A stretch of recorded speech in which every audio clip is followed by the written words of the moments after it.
It was a morning just like any other morning at the asylum for the criminally insane. Little Raz T slasher awakened to the gloom, sat up, and rubbed his eyes. He blinked a couple of times, and then a big, scary little smile burst forth on his face. Hooray! It's my birthday, Little Raz cried out. Time to plan for my special party tonight. Little Raz hopped out of bed, shook off his straitjacket, and skipped to the closet in his padded room. This was where his pet Shoggoth slept at night. He threw open the door. Time to wake up, kitty. That was the name of his Shoggoth.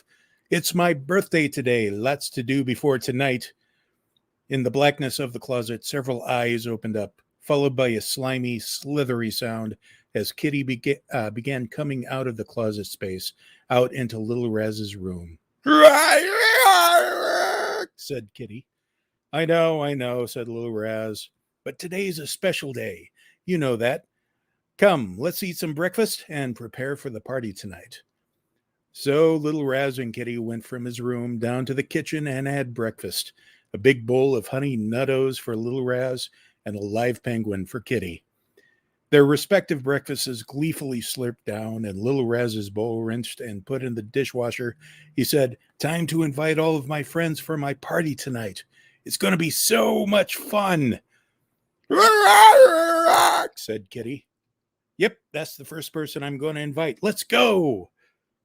Together, Little Raz and Kitty slithered out to the front lawn of the asylum they called home. They went out among the collection of trees and flowers into the shadowy part of the garden. Delphine, cried Little Raz. Oh, Delphine, where are you, bird? Within a couple of minutes, a mighty flap of wings, followed by a caw, the old crow named Delphine landed on the tree directly behind Little Raz. What is it that you wish, little boy? She said. Little Raz couldn't help but clap his hands in delight. You came! Oh, you came! Pretty bird. Sorry, I kind of lost I was trying to scroll. I told you never to call me that lest I peck your eyes out and feed them to your pet there, said Delphine. Now, what is so important that you would summon me from my slumber? Oh, Delphine, it's my birthday today, and I would be so happy if you could make it to my party tonight. A party, you say? Delphine let out a raucous caw. Well, I would have to think about that. I may have a willing human host that I could put on, mingle with the rest of you mortals. Even if they're not willing, come anyway. It would be grand. And bring your monster friends, cried Little Raz. Okay then, Delphine agreed. Just remember, if you happen to start doing that biting thing again, I'm leaving. With a caw and a flap of her wings, she left deeper into the woods of the garden. Yay, Delphine is coming. I gotta stop scrolling when I'm trying to read. Sorry. Anyway, yay, Delphine is coming. Little Raz turned to Kitty, who was busy mind flaying a rabbit that happened to come out to find its own breakfast. Come on, let's go summon the others.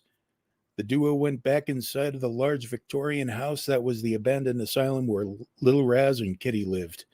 It was always gloomy inside, no matter how sunny and bright it was outside. But that's how Little Raz liked it, and he was never lonely because he had his pet Shoggoth and the collection of friends that lived in the basement that he met over the years and persuaded them to keep him company. And also the Nintendo 64 system, along with his well-played cartridge of GoldenEye.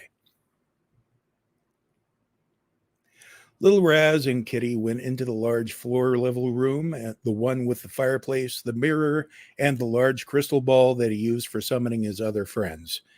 He first went up to the mirror, lit a candle, and held it up to his face. And, looking intensely into the mirror, he chanted, Bloody Mary! Bloody Mary! Bloody Mary! Soon, his reflection in the mirror disappeared as a smoky shadow darkened the glass. Then a figure stepped out of the darkness, a lady dressed in a black shroud, her face covered in a mourning caul, disheveled hair showing underneath. She lifted a shriveled, gnarly hand and began wailing. Death! Death to you who summoned me, she cried. Hello, Bloody Mary, said Lil Raz. Bloody Mary dropped her hand and said, Oh, hey there, Lil Raz, what's doing? It's my birthday, said Lil Raz, barely able to contain his excitement. Can you make it to the party tonight? Sounds like fun. As long as one of the games is, of course, Bloody Mary, and there will be plenty of teenagers to scare. Of course, said Lil Raz, and don't forget to invite the other urban legend friends. I haven't seen the lady in white for a while. I'd love to catch up with her again. Sure thing, Lil Raz. I'll see you all tonight then. And with a sweep of her arm, the smoky mist in the mirror cleared, and Lil Raz was looking at his reflection once again. One last person to talk to, he said. Turning behind him, he went to the large crystal ball in the middle of the room. There, he rubbed his hands over the smooth crystal glass. Mr. Stabby, come out and play. Soon, an image focused inside the glass ball. The disembodied head of a clown, shocking red and green hair, pale white skin, garish red makeup around his mouth, and an abomination of a smile, showing pointy teeth stained a different kind of red, and blue triangles above and below his eyes. Well, hello there, Lil Raz. How's my favorite fan doing? Said Mr. Stabby the clown. It's my birthday today, answered Lil Raz. Can you come to my party tonight? Mr. Stabby's mouth formed into an exaggerated O. Well, of course I can come. I love parties. I'll be sure to bring my toys. Say, can the rest of the gang come too? Lil Raz clapped his hands together with glee. Of course they can, Mr. Stabby. It's going to be so much fun. All righty then, bucko. See you tonight. What? Bah, bah, bah. Mr. Stabby laughed as his head faded away. The entire afternoon was spent decorating and getting things ready. Lil Raz ordered the biggest cake from the bakery in town, as well as dozens of pizzas from Little Caesars. Kitty was tasked with breaking up all the friends in the basement, dusting them off, and propping them up around the house, decorated in party hats and various noisemakers. Their faces frozen in abject horror brought a whimsical touch to the festivities. Lil Raz's favorite local horror punk band was booked to set up and play in the backyard of the asylum, and the resident spiders all came together and lent their own touch to the decor with cobwebs and a big orb web that said, Happy Birthday, Lil Raz on it. Lil Raz lit candles and threw on a mix of his favorite horror movies to play silently on the television screen as the party went on. Before you knew it, the guests started arriving. There was Delphine, dressed in a lovely lady human, all in black and sporting tattoos that filled Lil Raz with glee.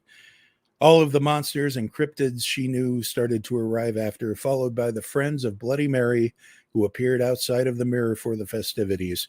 Everyone of urban legend. Then Mr. Stabby arrived with everyone from his carnival of terror. Everyone was grooving to the music. Some brought their own party snacks along with a punch that really packed a kick. The pizza boy arrived with all of the pizza, and the hypnotist from the carnival made him think that he was given a gigantic tip before he left. At one point, somebody brought out the Necronomicon, and they all played Summon the Elder God. Kitty was having fun chasing around a bunch of uninvited college kids who decided to crash the party. Soon, it was time for his birthday gifts. Delphine gave Lil Raz her first gift. Here, she said, giving him a small box wrapped in what looked like human skin. It's something I picked up in Morocco. Lil Raz tore off the wrapping paper, and inside was a golden box with intricate detailing and an intriguing design. I know you like puzzles. This one, you don't want to solve immediately. Trust me. Then came Mr. Stabby's gift. It was a large, oblong box wrapped in brightly colored paper, splattered with blood, and tied with a bright purple bow. Here, everyone from the carnival chipped in on something. Lil Raz tore it open, and inside was Mr. Stabby's favorite butcher knife, still caked with blood, as well as the machete from the camp stalker, the chainsaw from the leather-faced man, and could it be? Yes! The knife glove from the dream slasher himself. Oh, thank you, Mr. Stabby, and everyone at the carnival. I can't wait to play with these toys. Mr. Stabby looked like he was about to wipe away a tear, so he turned away and made for the cake. Come on, everybody, Lil Raz cried out after all the gifts were opened. Let's go back out to the graveyard and play Raise the Dead. Ollie, ollie, oxen free. And so, grabbing the Necronomicon, Lil Raz, Kitty, and everyone at the party ran outside in the back, whooping and hollering. It was the best party Lil Raz ever had. The end.